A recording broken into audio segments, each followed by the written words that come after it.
Hey guys, it's Laura here with another video. Today I'm going to be trying to duplicate something I've done only once before. I did it with help, so I don't know if I'll get it right, but this page is called Laura Learns for a reason. I wanted originally for it to be where I'm learning something new and I'm showing you as I learn. So one, you can learn from my mistakes and see what the typical errors might be, where you might go wrong, but also just keeping it real because not everything is perfection and I haven't perfected all of this stuff and you won't either until you practice, and I think that's okay. So when I was at my workshop, I learned something, they called it gutting your paper. And gutting your paper can be used for a couple of things, but the biggest one is to make a frame for the outside of your sheet, but also to save paper. So quite often what we will do is we might take two pieces of paper, and what I want to do is have a black frame or just an edge of black, and we'll just take this and we'll glue it right on top of this, and you lose a whole bunch of your paper. And for people who are trying to be economically friendly, that just doesn't work very well, because then this is $1 basically for every piece of paper, the cardstock that you're using. So if we can gut out the center of it, we can use that. Now in the old days, all I did was kind of, you know, poke a hole about here, randomly cut out a chunk, and then just cover up the hole. But if I want to use this square that's on the inside, I want the square to look a little more perfect. And if I want to use the outside as a frame, I want it to be a little bit more perfect too. So I've been learning to use my cutter more efficiently. So first things I've learned about this cutter that I did not know. I didn't watch the video on how to use the cutter. I'm like, I know how to use a cutter. I don't need to, but I should have. Anyway, number one, yes, there's an arm underneath. That I have shown everybody who's bought this. The cutter or the ruler is great. However, there's also a little foot down here. Oops, not in the camera. That folds in and out. You want it out when you're using it because it keeps your cutter level. Makes sense. So that's a good trick number one. On the back, again, I've shown everybody, you can put new cartridges in here if you have decorative blades. Look at these. Aren't these cute little stickers that I got from my workshop? Yeah. Anyway, now I know this one's mine by having stickers and identification on it. So if you get some stickers, it's a great way to identify yours. But there's these little rubber feet on it that help keep it sturdy, which is just a bonus. But over here, there is a spot for you to put extra ones of these. So I learned, not what this was called, I don't know what this is called, some kind of cutting mat, let's just say. And the cutting mat has two sides, well, and four sides really, because each side is labeled 1 and 2. So 1 on this side, 2 on the other side. So my upline, when she was seeing mine, was saying, oh, your number 1 is probably ready to be discarded already. So I flipped it and started using track number 2. Now I'm not going to remember the numbers. I want to say each track is good for 500 cuts, but I'm going to have to double check that math. So check in my comments. And so that means each one of these is good for like 2,000 cuts, because you can flip the sides, but then you can also flip it right over and you get number 3 and number 4. So I thought that was cool, but you can buy extras and store them in the back, which I didn't know. So anyway, I'm going to put my number 2 back where it was. Now, the other thing I learned was at the top, way up here in there. Nope, it's already out. It's already out. I already had it out. Hiding up here is this clear thing. It drags down. And this clear thing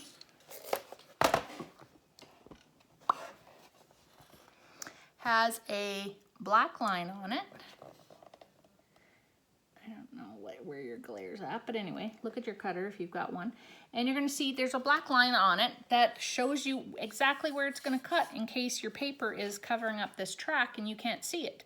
So that's really awesome for knowing where you want things to go. So I'm like, that's sweet. Well, guess what? There's another one on this side. Didn't know that. So you've got this sweet little marker here. And then they just tuck under there when you don't want them in your road. Nice.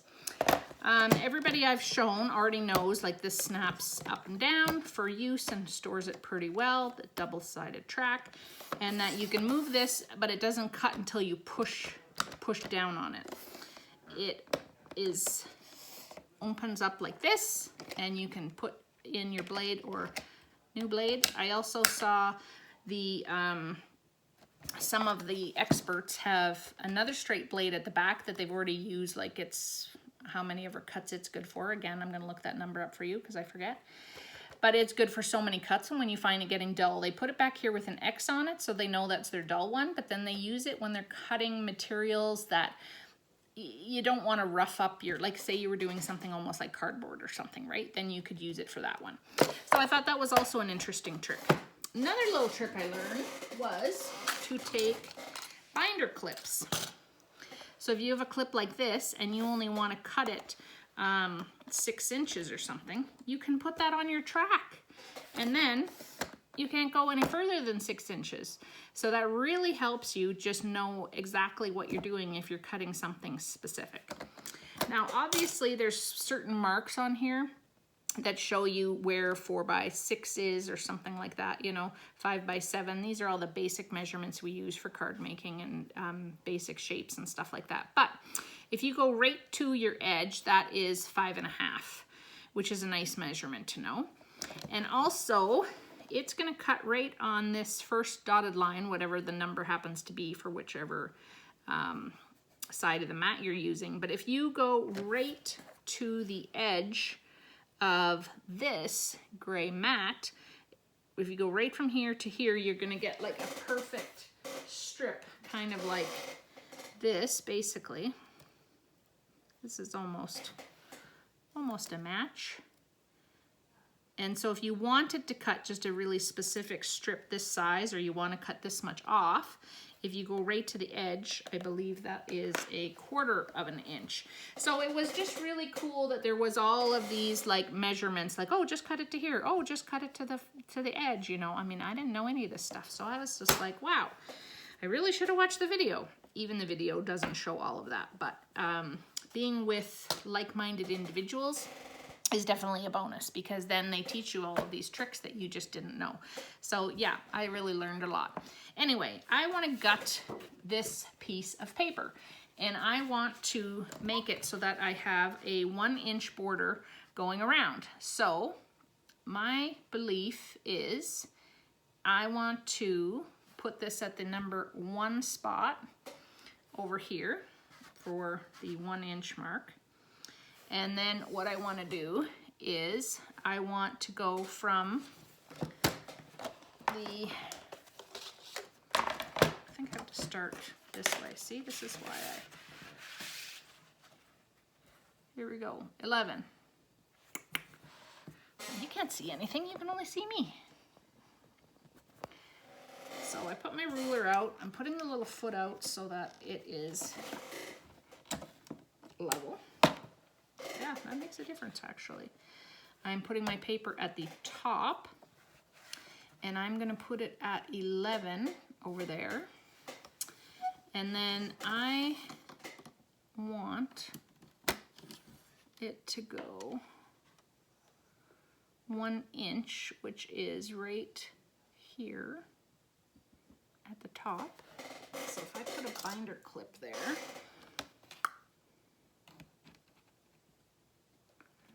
it won't go past that line.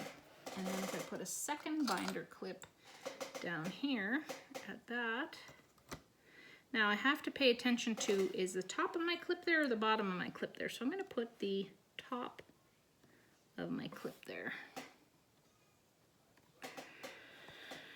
And I'm at 11. So I'm going to pray this works. Push down, stop. Now, oh, here's what I'm learning. Okay, what I have forgotten is on my cutter, look, it cuts only from this white line. So I've already got probably 1 inch here. So now I put this binder clip there and it hits the end but it doesn't start cutting until it gets here. So I've actually lost almost another whole inch when I'm cutting. So I don't think I need these binder clips here. I think I know what they taught me, if I remember. I'm gonna try it and then I'll tell you.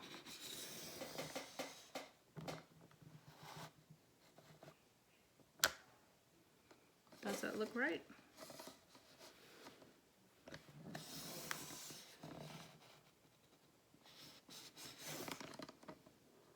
Okay. What line am I cutting to? This one. Okay, well, I went a little over. Anyway, this is why you're learning with me. So I'm cutting up to the white line. So up here, the white line is on this top line. And then I did the same down here at the bottom. So all I'm gonna do now is I'm gonna rotate it. I'm gonna do the exact same thing on all 4 sides that I just did. And so I was at the 11-inch mark when I was doing it. So I have to make sure I'm at the 11-inch mark and that that's straight. There we go, it was hooked on there. And now what I did before, I have to do again. So my white line, I'm lining up to this line up at the top. And I'm pressing down there and I'm holding my paper and then I'm going to that one. Oh, I went too far. See, that's why the clip is handy, because I wasn't paying attention. But if I put the clip there, it goes too far. I'm gonna have to work on this whole idea of the clip, because I don't pay enough attention and it goes too far, so I can see why people like doing that. Okay, I'm at the 11. I'm gonna put my white line in the same spot. My white line went too far on this end, I think. And let's do it one more time. Like I said, this is how you guys learn. You go, let's not do what Laura did. I'll crack myself up. Okay, white line on that line, down to this line. Let's see if the middle guts.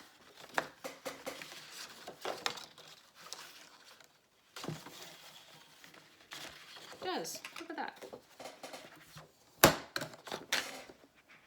So I have a square on the inside, and I have a square frame. The only thing I really did wrong was I went too far on this one side, so it's a little bit of a hole there, but I don't think you would notice when you do it. So here's what I want to do. So you get the idea, right? That now I have a frame for this page and I haven't wasted an entire piece of paper. Now, if I want, I could do the same thing on this side. I could get the black one and do the same, but see how often we would just cover this and we would waste that whole chunk of black on the inside. So that was a very cool trick that I learned that I'm gonna have to continue practicing and doing so that I can use it. Anyway, I hope that you learned something while I was learning something, and I'm gonna just have to keep playing with the binder clips and the little white line on the side until I get it right, because practice makes perfect, and that's what I'm trying to show you, is you're not gonna get it right the first time, and that's okay, but I can still use what I just did, and I will. Take care, everybody.